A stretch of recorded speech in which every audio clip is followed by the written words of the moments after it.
Customer আছে ওই যে নিচ দিয়া মামার কাস্টমার ওই যে টাকা দিচ্ছে আর ওই দিক দিয়ে মনে করেন মামা কিন্তু ঝালমুড়ি নিচ দিয়ে দিচ্ছে। 22 বছর ধরে বেচতে 1 মিনিট লাগে।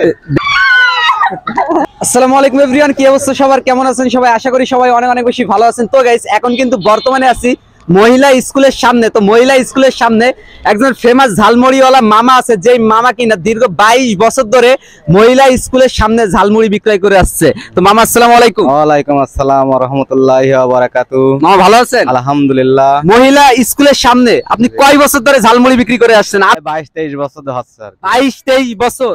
জি। মানে আপনি তো অনেক আগে থেকে আপনি কি এই মহিলা স্কুলের সামনে বিক্রি করেন? মহিলা স্কুলে, ছেলেদের স্কুলও বেশি, মহিলা স্কুলও বেশি। তো আপনি যেহেতু দীর্ঘ 22 থেকে 23 বছর ধরে এই ঝালমুড়ি তারপরে এই যে ফুচকা বিক্রি করতেছেন, আপনি তো তাহলে অনেক ফেমাস, তাই না? অনেক ফেমাস। আপনার কাস্টমার আছে ওই যে নিচ দিয়া মামার কাস্টমার ওই যে টাকা দিচ্ছে আর ওই দিক দিয়ে মনে করেন আপনার হলো মামা ঝালমুড়ি দিচ্ছে। মামা আপনার কাস্টমারকে যে নিচ দিয়ে হাত দেয়, মানে নিচ দিয়ে টাকা দিয়ে দেবে, তারপরে হলো মামা এখান থেকে ঝালমুড়ি মামা নিচ দিয়ে ঝালমুড়ি দিয়ে দেবে। তো দেখতে পাচ্ছেন মামা কিন্তু মামার ফেমাস ঝালমুড়ি বানাচ্ছে। তো আজকে এই ঝালমুড়িটি ট্রাই করবো, দেন আপনাদেরও আমি খেয়ে রিভিউ দিব। আর ওইদিকে কিন্তু দেখতেই পাচ্ছেন আপুরা হলো ঝালমুড়ি নেওয়ার জন্য নিচ দিয়ে হুকি মারতেছে আর মামাও দেওয়ার জন্য রেডি হচ্ছে। তো মামা ঝালমুড়ি কি রেডি? মামার কিন্তু ঝালমুড়িও রেডি 1 মিনিটের ভিতরে। 1 মিনিটও তো লাগে না, 1 মিনিট লাগবে। দেখতে পাচ্ছেন মামা কিন্তু ঝালমুড়ি নিচ দিয়ে দিচ্ছে। 22 বছর ধরে বেচতে 1 মিনিট লাগে। দেখতেই পাচ্ছেন মামা কিন্তু এই যে ঝালমুড়ি নিচ্ছে আর এই যে এমনি দিয়ে দিচ্ছে। তোমাকে ভিডিও হাতে কিন্তু কথা বলো। তো নিচ দিয়ে কিন্তু মামা ঝালমুড়ি দিয়ে দিচ্ছে। তো সবাই কি এমন ভাবে নাই প্রতিদিন? হ্যাঁ, এমন ভাবেই নাই। ছুটির সময় গেট খুলে দিলে ছুটি নেবেন, মানে ছুটি দিলে গেট খুলে দিলে নিবে, আর যখন ছুটি দিবে না তখন তো বন্দি কারখানার ভিতরে আমার মহিলা পুরা বসে থাকে, এজন্য তারা আর কি নিজ দিয়ে তাদেরকে দিতে হয়। জেলখানার মতন এখন বর্তমান, এখন তারা জেলখানার ভিতরে আছে। তো আমাদেরকে ঝালমুড়ি দেন, আমরা একটু খেয়ে আর কি রিভিউ দিই। এই যে মশলা দিলাম,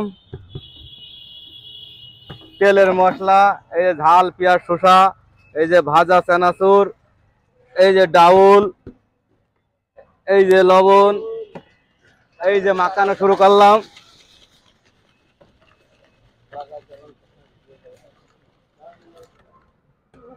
এই যে মাখানো শুরু করলাম, এই যে হয়ে গেল মাখানো। এই যে আপনারা দিচ্ছে, এবার খাবেন। এই নেন। তো গাইস এখন কিন্তু মামার এই ফেমাস ঝালমুড়িটি আমি ট্রাই করতেছি। বিসমিল্লাহির রহমানির রহিম। মামা আপনি যে ঝালমুড়ি বিক্রি করতেছেন, জি, আপনার সবথেকে বেশি ভালো লাগে কাদের, ছেলেদের নাকি মেয়েদের? ও বাবা, আমাদের কাছে সবাই ভালো, সবাই ভালো, মেয়েরাও ভালো, ছেলেরাও ভালো। ঝালমুড়িটি সত্যি কথা বলতে আমার কাছে খুবই ভালো লাগছে। ভাই ঝালমুড়ি কেমন লাগছে? অস্থির ভাই, অসাধারণ। ঝালমুড়ি দে, ঝালমুড়ির জন্য ভাই আমার আইফোন ফেলাই দিচ্ছে ভাই। ঝালমুড়ির জন্য কথা, আইফোন ফেলাই দিচ্ছে। ঝালমুড়ি খাওয়ার জন্য আইফোন এখানে ফেলাই দিচ্ছে। তো মামা আপনার লোকেশনটা দিয়ে দেন, কই কই আপনি বসেন প্রতিদিন? আমি সকালের বেলা স্কুলে, বিকেল বেলা মন্ডলগাতি মাদ্রাসার সামনে, এই সব জায়গাতে আপনি থাকেন? জি, রেগুলার। তো আপনারা কিন্তু অবশ্যই মামার এই ফেমাস ঝালমুড়িটি একবার হলেও ট্রাই করবেন, এবং কে কে এই ঝালমুড়িটি খেয়েছেন অবশ্যই কিন্তু সেটাও কমেন্ট বক্সে জানাতে ভুলবেন না। সকলে ভালো থাকুন, সুস্থ থাকুন, দেখা হচ্ছে নেক্সট কোনো ভিডিওতে। এফ1 পেজ, আল্লাহ হাফেজ, আসসালামু আলাইকুম।